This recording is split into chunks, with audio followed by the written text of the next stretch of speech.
I've told you before how we were living on a college campus and the rule was you cannot get cats. And she said, we can get it anyway. And I'm like, there's a $400 charge. There's a $400 fine if we do it. And she says, it's okay. We can smuggle it in.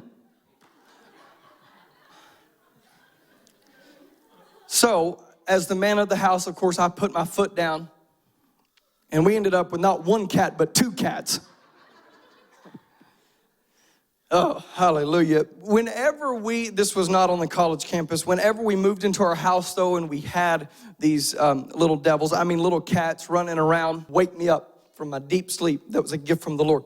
And so we quickly got this idea. Well, I told Allie, lovingly, I said something along the lines of, I'm gonna throw them stupid things out in the yard. And she came up with a plan of, well, how about we just take them into the guest bedroom? We move their litter box in there, we move their food in there, we move their water in there, and whenever night comes, we'll put the cats up in the room. So we did this for a few months. We did this early on, just kind of trying to get them to a position that they would leave us alone when we were trying to sleep. And eventually we thought, okay, maybe it's time that we give them another try. Maybe it's time that we grant them a little freedom. So after a few months of doing this, there was something that kind of perplexed me a little bit, kind of caught me off guard.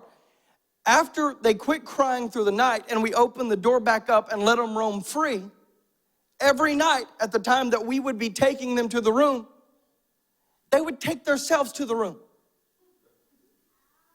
You're free. Why are you going there? And they would go in there and they'd sit there all night, door wide open. What are you doing?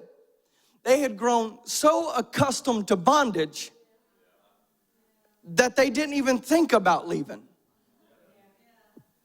By the way, what bondage have you tolerated for so long in your life that God's saying, the door out of dysfunction is wide open? I come to tell someone tonight, it's open. Step out.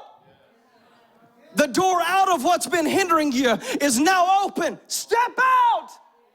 The door out of lack, the door out of bondage is now wide open. Step out.